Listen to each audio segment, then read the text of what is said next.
South Africa এবং পাকিস্তানের মধ্যকার তৃতীয় ওয়ানডে ছিল এবং সাউথ আফ্রিকা প্রথমবারের মতো ঘরের মাটিতে হোয়াইট ওয়াশ হয়েছে। এক্স্যাক্টলি, এবং এর আগে তারা টি-20 সিরিজটা জিতেছে। পাকিস্তানের মনোবল নিয়ে একটা শঙ্কা ছিল, তারা টি-20 সিরিজটা যেভাবে হেরেছে এরপরে ওয়ানডে সিরিজে ফিরতে পারবে কিনা। আমরা দেখলাম যে একেবারে দারুণভাবেই পাকিস্তান ফিরল, আনপ্রেডিক্টেবল পাকিস্তান আমরা যাকে বলি, এবং সেটাই তারা দেখিয়েছে। প্রথম ওয়ানডে তারা জিতেছে 3 উইকেটে, সেকেন্ড ওয়ানডে জিতেছে 81 রানে, এবং শেষ ওয়ানডে ম্যাচটাও তারা 36 রানে জিতেছে। ডিএল ম্যাচটা যদিও হয়েছে শেষ ওয়ানডে ম্যাচটা, এবং সেই জায়গাটাতে ওয়ানডে ম্যাচটাতে আমরা সাইম আইয়ুবের একটা দারুণ সেঞ্চুরি দেখেছি তার ব্যাট থেকে। সব মিলিয়ে পাকিস্তানের বোলাররাও দারুণ বোলিং করে আসলে শেষ পর্যন্ত দলটাকে ম্যাচ জিতিয়েছে।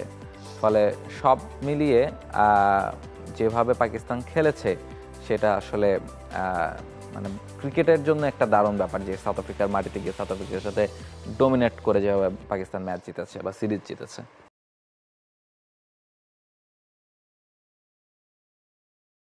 একদমই, আপনি টি-20-র কথা বলছিলেন। টি-20-তে সাউথ আফ্রিকা দুটো ম্যাচ খেলেছে, দুটোই জিতেছে এবং তৃতীয় ম্যাচটা অনুষ্ঠিত হয়নি। এবং ওয়ানডেতে এসে পাকিস্তান ঘুরে দাঁড়ালো, পাকিস্তান 3টা ম্যাচই জিতলো, হোয়াইট ওয়াশ করলো প্রথমবারের মতো। এর আগেও দুবার সাউথ আফ্রিকাতে পাকিস্তান তাদের মানে সিরিজ জিতেছে, কিন্তু দুবারই একটা করে ম্যাচ তারা হেরেছিল, হোয়াইট ওয়াশটা করা হয়নি। এবারই প্রথম তারা করেছে এবং সাউথ আফ্রিকারও এটা ঘরের মাটিতে প্রথম হোয়াইট ওয়াশ। এবং এই স্ট্যাটটা মানে দারুণ একটা জিনিস মানে বলছে রাহুল। দেখুন, চ্যাম্পিয়ন্স ট্রফির আগে ঘরের মাটিতে পাকিস্তান চ্যাম্পিয়ন্স ট্রফি খেলার আগ মুহূর্তে মানে দারুণ একটা সিরিজ জয় হোয়াইট ওয়াশ করে, এটা কিন্তু মানে পাকিস্তানের জন্য একটা মানে আসলেই দারুণ ব্যাপার। তারা কিন্তু বেশ ভালোভাবে প্র্যাকটিসটা সেরে নিল। এবং আপনি যদি দেখেন যে এই বছরে অস্ট্রেলিয়া, নিউজিল্যান্ড এবং 4টা দল রয়েছে, 4টা দল অস্ট্রেলিয়া, নিউজিল্যান্ড, আফগানিস্তান এবং জিম্বাবুয়ের পর পঞ্চম ওডিআই সিরিজটা পাকিস্তান জিতলো সাউথ আফ্রিকাকে হারিয়ে। তার মানে ওয়ানডেতে কিন্তু বেশ দারুণ একটা মানে প্রস্তুতি কিন্তু তারা চ্যাম্পিয়ন্স ট্রফির আগে নিয়ে নিল। আর সাউথ আফ্রিকার দিকে ব্যাপার উল্টো, তারা এই বছরে 2024-এ 3টা ওডিআই সিরিজ খেলছে, তার মাঝে 2টাই হেরেছে, ভেরি আনফর্চুনেট।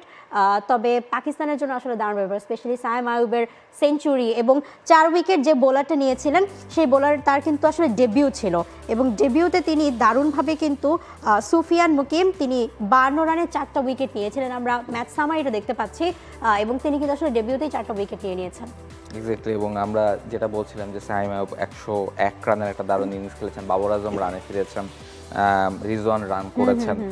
সেক্ষেত্রে আবার বল হাতেও আমরা দেখেছি যে সাইম আইয়ুব আবার একটা উইকেটও নিয়েছেন। ফলে সব মিলে দলগত পারফরমেন্স করেই পাকিস্তান সিরিজটা জিতেছে, সাউথ আফ্রিকাকে তাদের মাটিতে হোয়াইট ওয়াশ করেছে, এবং সব মিলে দারুণ ক্রিকেট হয়েছে, সেটা সবচেয়ে বড় কথা। For more updates, subscribe to our YouTube channel and click on the bell icon. Follow us on Facebook and Instagram. Download T-Sports app to enjoy exciting games and highlights. Visit tsports.com.